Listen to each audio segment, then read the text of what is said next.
Titanic haiba achauba jahaz adu sakhiba matamda $7.5 million fawba changkhi adubu 1997 da puthokiba Titanic movie dadi yamdrabada $200 million fawba changkhi equal to sign asi tasengbadi masigi parallel line ani sidagi hena equal oiba amatta leitabadagi design tawkhibani Wi-Fi dagi Li-Fi na 100 times Yangba heli malem asigi khwaidagi pikpa yong asi 100 grams fawba tamuk lumi asigum love interesting oiba factsing asi leptana tabinabagi damakta aigi Amazing Science Manipur hariba YouTube channel asibu mayamna subscribe tawbiu. Fact number 1 Titanic hariba achauba jahaz adu sakhiba matamda $7.5 million fawba changkhi adubu James Cameron gi 1997 da puthokiba Titanic movie adudadi yamdrabada $200 million fawba changkhi adubu 1912 ki original Titanic adu sakhiba matamda hojiki currency rate asida paba matamda $170 million tagina $200 million fawba oirani matam aduga hojiki matam asiga currency value khenaba asina masi thohalibani $200 million asi Indian rupees da 1913.38 crore fawbani. Fact number 2 malem asigi khwaidagi pikpa yong asi Pike marmoset haiba yong makhal asini yong asina mapung marei faraba matamda 100 grams fawba tamaglumi amadi makhoigi mamai padabida 12 centimeters tagina 15 centimeters fawba tamak sangi miyoi ayambana yong asibu finger monkeys haina kaunei masigi maramdi masina piklingai matamda aikhoigi khutsa singda yanduna lei makoina tin kang uhai amadi flower nectar sing chai.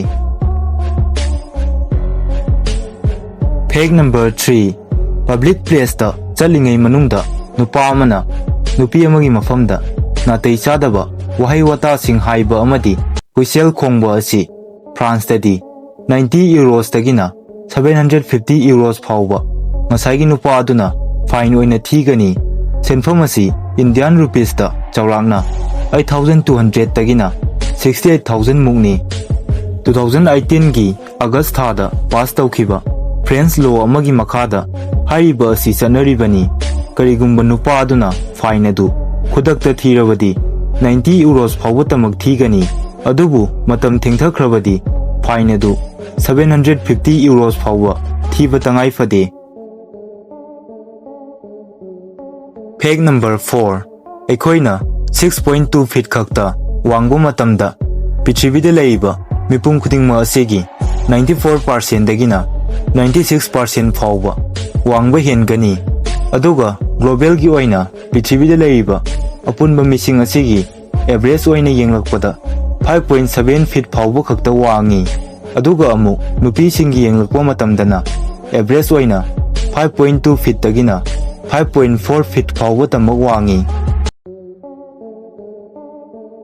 Fact number 5 equal to sign asi tasengbadi masigi parallel line ani asidagi hena equal oiba haibadi manaba amata leitabadagi design tawkhibani sign asi 1557 da Welsh mathematician amadi physician Robert Recordena puthokibani mahangna is equal to haiba wahai asi hanjin imalakpadagi awaba haibadu oikhi masidagi mahangna equal to sign asi puthokibani mahaki original design adudi hojik matamgi ekhoina sijinnariba equal to sign asidagi pakpa amadi sangba heli mahaki equal to symbol asi ahanbadadi miyoi ayambana sijinnaramde amadi mathematician ayambana su equal to gi word oina natraga atopa vertical line ani oina sijinnarami adubu masigi symbol asi Europe sinba thungna 1700s ki matamda sijinnaba hauki amadi Sir Isaac Newton fawba sijinnaba hauki. Fact number 6 Wi-Fi dagi Li-Fi haiba asina 100 times Yangba heli Li-Fi haibadi light fidelity haiba asina LED bulb dagi light wave sijinnaduna data send tawi Aduga Wi-Fi di radio wave sizinai. Maram asina Li-Fi na Wi-Fi dagi Saruk chama henna Yangba helibani. Peg number 7. 4 haiba number asi masigi spelling masinga masamaki masinga chap manaba amata ngairaba number amani. 4. FOUR spelling asi masing mari sui aduga 4 haiba masing asi su mari ni. Peg number 8. Aikoina study tawringaida mahau chap manaba chewing gum saiba asina aikoina pakiba sing adu ningsinghanbada mating pangi. Thawung asibu context dependent memory haina kawi.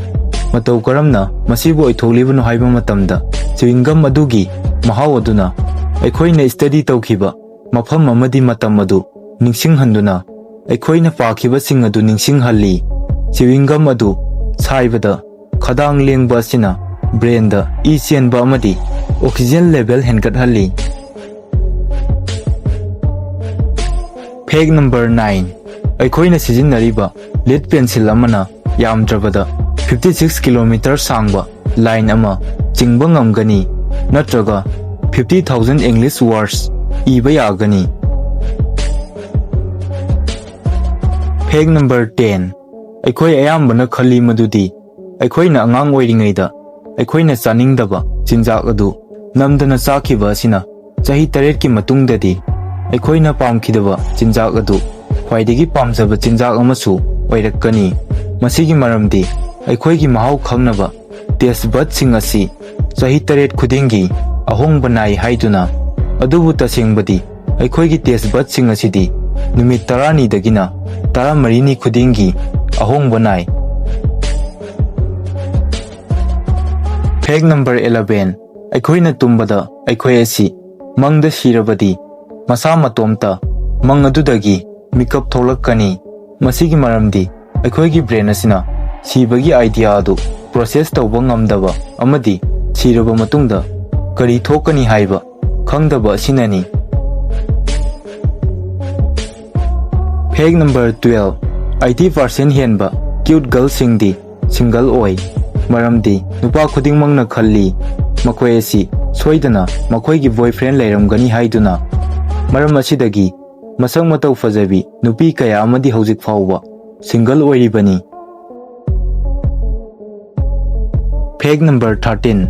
Aikoi ayambana matam asi kayagi matik maru oi haibasi nongmatasu mapung phana khanjilude adubu malem asida subnatagi minute amagi manungda miyoi chamagani pandi sikrabani amadi Instagram da photo 93,900 thagalingai manungda angang 150 di poklakhrabani.